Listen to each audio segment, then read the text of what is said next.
Everyone. Thanks for joining us. I'm Sammy Lukaskevitz from Michigan International Speedway. We'll get to Jeff's competition press conference, but this is Jeff's final race at Michigan, a track that you've always said nice things about. I only speak the truth. Well, thank you. You're also the defending winner of this race. He has 3 wins here and 6 poles, including setting the track qualifying record 3 times and currently holding the track qualifying record at 206 and some change. But to present you with a little something special for everything that you've meant to us, track president Roger Curtis. Thanks, Sammy. We have some foam 24s. We'd like. I'm just kidding. That's all I need. I mean, you have only won 3 times here, so you wanted something besides some foam 24s. All seriousness, all the fans out at pre-race tomorrow will have these. So we got the rainbow colors here, so the fans out there, as Jeff gets introduced, can show their support. We have some other special things planned for him throughout the weekend to celebrate him being here. It's obviously very bittersweet for all the fans here in Michigan, for myself as well. We're very sad to see Jeff go because he's been such a great driver, great champion.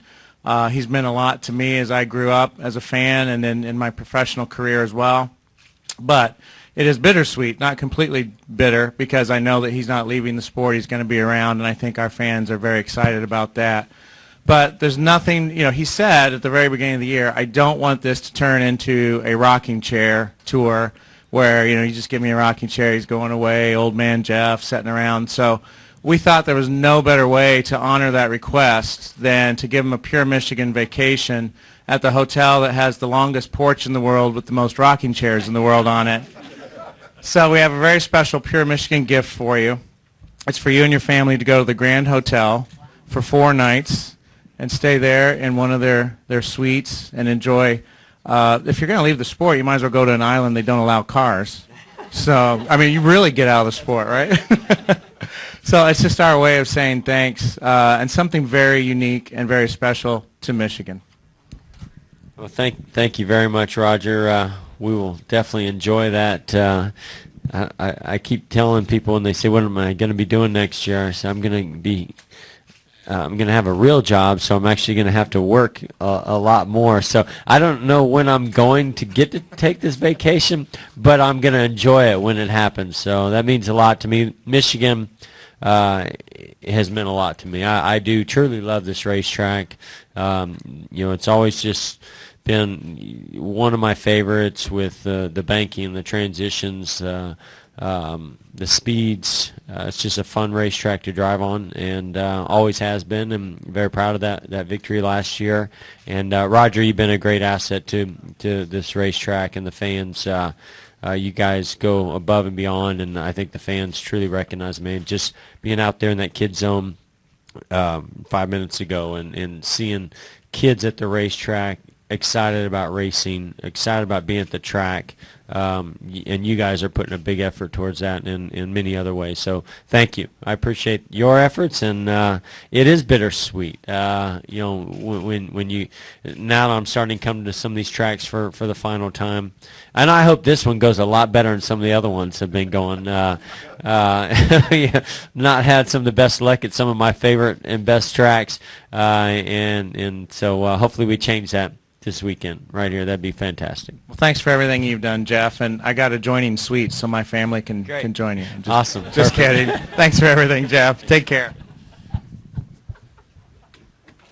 All right, and with that, we'll go ahead and continue with Jeff's availability this afternoon at Michigan International Speedway. Jeff, as Sammy said earlier, you have 3 wins here at Michigan, including a win last year at this race. Is this a place you can see yourself getting your first win in 2015 to lock up a spot in the chase? Well, I certainly hope so. I have always enjoyed this track. I've felt very natural here, and we've had great success here. I mean, the 3 wins probably don't speak to the true stats. I mean, it's been a track that not only have we been fast at and won a few times at, but we've put some pretty nice consistent finishes together too. Obviously, this weekend a lot has changed. It's gonna change the aspect of the race and how you win it, and that's going to be a challenge that we can't quite predict. If everything was the same as last year, I feel like our chances are pretty good, but things are a lot different, and in a lot of good ways. I mean, I think it's going to make for some pretty intense and exciting racing, and yet there's still a lot of unknowns that we're all going to be challenged with all weekend. So I'll know more tomorrow, but I think our chances are as good as about anybody out there. All right, we'll go ahead and open it up to questions. Please state your name and affiliation. We'll start up here with Lee and then go to Claire.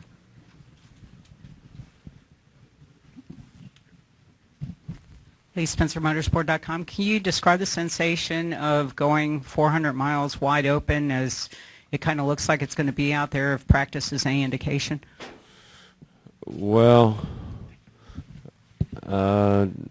it's anything but wide open. I mean, I'm not wide open. Maybe that's why I'm not higher up on the board.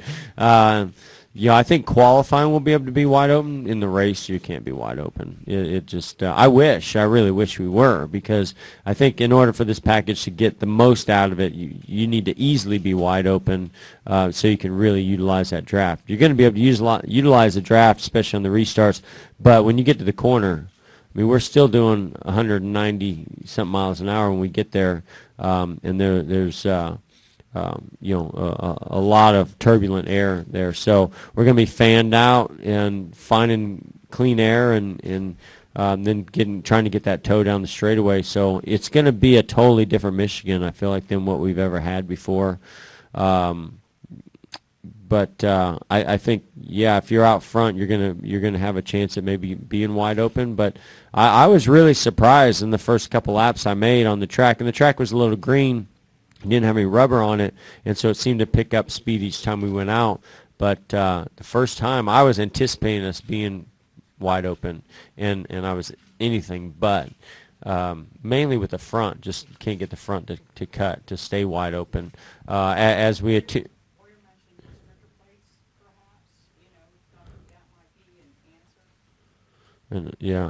well, I don't like restrictor plates, so that's not my answer. But no, I think it's going to make for a very intense and interesting race. I love the fact that NASCAR is trying some things. The thing is, you hope that if you have a lot of drag, that you also have a lot of downforce, and because that rear fascia on the rear bumper, it's taking the downforce off the car, even though it's creating drag. So it's making the cars not stick quite as good as we'd like them to. I think if we can find a high drag package where you can run wide open really easily at a track like this, could be a solution. I leave those things up to aerodynamicists and engineers, because I'm not one of them. Claire Belang, Sirius XM NASCAR Radio. We likely don't know, you're talking about the practice session, enough until we actually see you in the race itself, or do you think we didn't practice. Today was mainly single car runs. We were all just out there trying to make the car go as fast as we could by ourselves in clean air, get ready for qualifying today. Tomorrow we'll really do a lot more running around other cars, and we'll learn more about what the package is going to be like for the race, but we won't really truly know until they drop the green and we're 43 cars going into turn one. And some of the engine guys and team owners were talking about the overheating of the engines and, worried about that, and obviously we're joking around with them. They were saying, well, the drivers would have to be kind of mindful of that, but would they really? No, drivers don't really think about that a lot. They go out and go fast. Have you talked about that or thought about it? Well, you always have to manage, your equipment to make sure that you're giving the information back to the team. If you have any concerns for any reason, then you're relaying that information to the team. We're able to gather a lot more information these days with the data, especially with the engine, to monitor what the temperatures are. But because there's anytime you're getting a big draft down the straightaway, that's because there's very little air. That you're cutting through the air that the car in front of you is punching that hole with.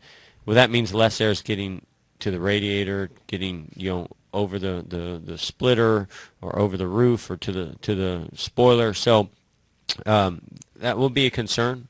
Temps. I mean, we talk a lot about temps inside the car as well, and they've made some mandatory ducts in there, and it seems to be helping on the track. It seems like it's not quite as hot, but it's going to be hotter on Sunday. But there's just not as much air moving underneath the car and around the car, which can make that engine compartment a little hotter too. So there's so many factors, and fuel mileage and pit strategy and track position and aerodynamics and restarts. It's going to be wild. All right, we'll go up front to Rachel and then back to Mike. Hi, Jeff. Rachel Lindsay from the Toledo Blade. First question, you're kind of on the eve of your last race here. What do you remember about your first race here at Michigan International? That was too long ago for me to remember. I don't know. I just know that from the beginning, from the first time I came here, I just enjoyed this track. I enjoyed the multiple grooves, and I always felt like this was, even though it takes a lot of power and in a car that grips well through these long corners, I felt like it is a driver's track because you have options of how you enter the corner, whether you enter shallow or right through the middle or arc in late, how you use the brakes. You can find different grooves in the race. I mean, we used to run up against the wall, in 3 and 4, and when they repaved, it narrowed it back up, and then now it's widening back out. And I feel like that's one of the reasons why we were successful here last year, is because it started to get back to the Michigan that I started racing on. And just as a follow-up on that, you kind of, the time's window's closing on this season. Have you felt the finality of it yet, or is that going to kind of wear off later on? Yeah, I really think Homestead's going to be the one where it kicks in for me. I mean, there was little moments, like being here and hearing what Roger's saying about bittersweet and being my final race at Michigan or at a track, and I guess it doesn't sink in as much right now because I'm just so focused on thinking about the car and the track and the race and the setup and what my job is to do this weekend. I'm not really allowing myself to kind of go there. I think it would be emotional if I won the race, knowing it would be my last time there. I think that it would probably sink in at that moment. All right, we'll go to Mike, Jay, and then Matt. Yeah, Jeff, Mike at the Detroit Free Press. You've seen Roger, or maybe you haven't, dressed as Superman in the infield on a Saturday night. But I'm not usually hanging out partying with Roger on Saturday nights. Maybe after my driving career is over, I get to go do some of those fun things. Yeah, it's a funny sight, but yeah. Any strange moments here, little wacky that you could tell us about at this track and in the area around it? Oh gosh. I mean, I'm trying to think of anything like that. I'm such a business person when I'm here. I'm not. I'm all business. I just think about the race. I do play a little poker with some friends sometimes in the bus lot. I drive into Ann Arbor sometimes and enjoy, some of the restaurants and kind of liveliness that's happening over there. But as far as here at the track, I only really have memories and thoughts about what happens on the track. Not. I always hear everything going on out there in the infield, but I'm not out there, partaking in it. So I'm glad everybody's having a good time. I'm usually too tired. I want to go home.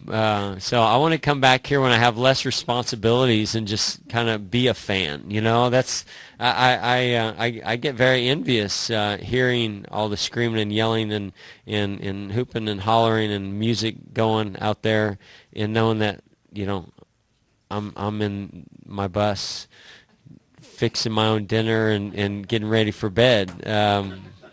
So I'm looking forward to maybe being a fan, because I am a fan of sports. I love it. I was just in Knoxville, Iowa at the sprint car race there, and I got to be a fan. And and it was fun, and I enjoyed that. So I keep telling some of my friends that we're going to get a group together and get a motor home and go to an infield and do a little tailgating. I think that would be awesome. All right, we'll go here in the middle to Jay, Matt, and then finish up with George Winkler. Jay Penn with Fox Sports. Going off what you said earlier about, you guys focusing primarily on single car runs in the first practice and not really knowing until tomorrow's practices and Sunday what this package is going to be like. We were told tonight after qualifying the drivers and teams are going to meet with NASCAR about this package and the package moving forward to the chase. Is that really enough time to base your judgment off this package if you guys are just out there running single car runs, plus what you had at Indy is such a unique track and facility there? I'm anxious to hear what we are going to talk about tonight, because sort of to your point, I think that I would like to have had more race practice before we have that meeting. But I think also they recognize that at Indy, it would have been beneficial to communicate right away about what people were feeling with the package in the car. But I don't know exactly if that's what they're going to talk about, or if we're talking about what what they want the package to be for the chase for 2016. Is it an open discussion where we can talk to Goodyear about some ideas? But I love communicating, and the best way you can do that is get a group of people that are really smart in this garage area, engineers, crew chiefs, folks at NASCAR that have been working on this program, Goodyear, as well as drivers that get to feel it and experience it to share those thoughts and ideas. So, but I don't know exactly the specifics of until we get into that meeting. We'll go back to the middle to Matt Crossman right here. And then we'll finish up with George Winkler. Matt Crossman from Auto Week. Do you use it's a three-part question. Use the 7 or 9-point harness. What do you think of it? And what is the harness technology, seatbelt technology, changed since you've been in the sport? Man, I can't keep up with the numbers of how many points there are. 1, 2, 3, 4, 5, 6, 7. I mean, I count it as a 7. Where's the 9 coming from? You're the one wearing it. Well, mine goes. I have straps that go over the top of the Hans. I don't think those are considered extra points, but maybe they are. Or maybe they're talking about another point right here with the sternum. I'm not sure, but I've got the one that is mandatory, and I'm always all about whatever's going to keep us as safe as possible out there. I mean, I feel like when it's come to seats and headrests and Hans devices and seat belts, I feel like I've always been wanting to be on the front edge of whatever's new and updated, and I feel like Hendrick has followed suit with that as well. So, just like the Hans wasn't very comfortable at first, and rubs on your collarbone, and you're not really feel like you're focused as much on your driving, but then you realize how much safer it is. You go through a crash and you realize that your head stopped and it probably wouldn't have otherwise, and then all of a sudden you're real comfortable with that thing on your neck. So it's the same way with the seat belts. They added the 2 in the crotch area, and it's not comfortable. I don't really care for it, but they tell me that it is safer in certain impacts, so I just make do with it. You pull it as tight as you can? Darn right I do. Yeah, listen, if I'm breathing when I roll off pit road, then it's not tight enough. Now, in the crotch area, I would say that I might not pull it till my voice changes.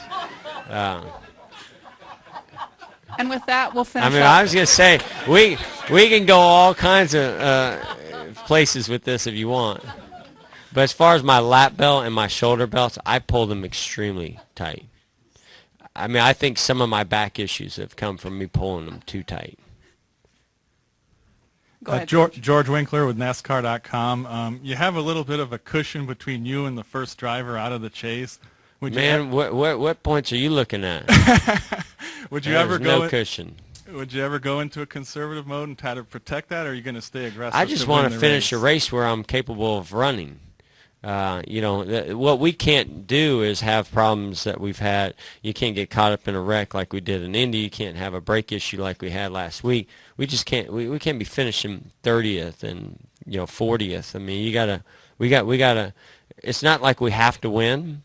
We want to win, and we're working hard to do that. But we know that top 10s are plenty good enough.